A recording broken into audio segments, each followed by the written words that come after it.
ka? Opo, Mama. Sana, lagi nilang tayong ganito. Sana, lagi tayong magkakasamang tatlo. Huwag ka mag-alala. Magmula ngayon, magiging masaya na yung pamilya natin. Mama, Papa, pwede po bang mag-request? Ano yun? Ano? Pwede po bang i-promise niyo sa akin na hindi na tayo magkakahiwa-hiwalay ulit? Yeah. Pinapangako ko sa'yo, hindi tayo magkakahiwa-hiwalay. Ayoko na mahiwalay sa mama mo. Promise, Papa? Promise. Ikaw din, Mama. Dapat i-promise mo din na hindi ka na mag-aaway kay Papa. Na hindi mo na kami iiwan ulit. Gusto mo yan? Sige. Pinapangako ko na hindi ko na kayo iiwan kahit kailan. Okay? Yes! O kayo din, Mama, Papa. Mag-deal din kayo. Kahit ano mangyari, nalaman tayo.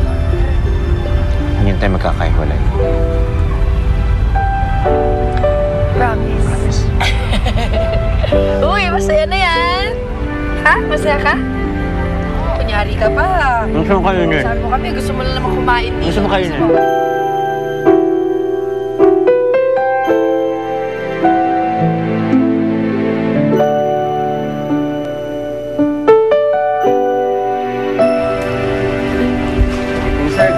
Good evening.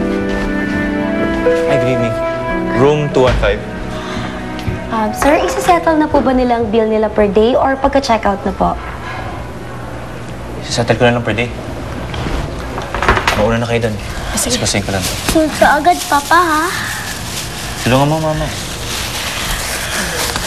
Halika na. Tayo. Tignan natin lahat ng pinamili natin.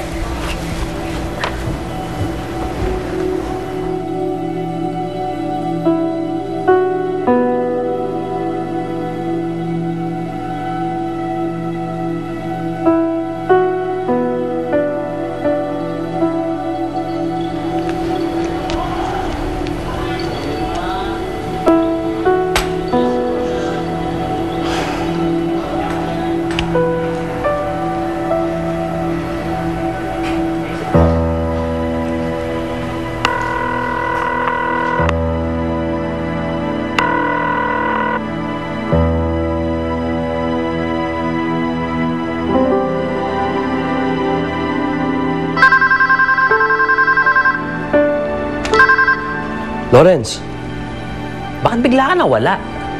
Cesar, nandito kami nila Vivian sa Baguio. At nasa Baguio kayo ni Vivian? Ano ginagawa mo dyan? Ito kasi yung gusto niya eh. Yung malayo sa lahat ng gulo. Ito rin yung gusto ko. Kaya pala ako napatawag sa'yo ngayon kasi may hihilingin sana ako sa'yo pabor. Baka pwede mo naman kausapin si Mr. Chua. Oh. I-request mo sa kanya na ako na lang mag-handle ng accounts natin dito sa Baguio.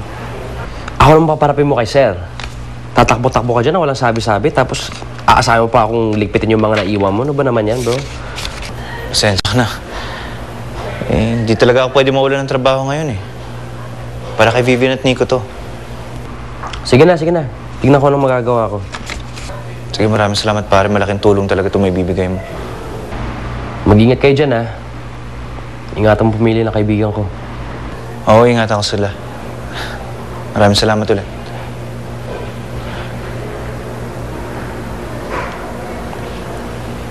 Thank you.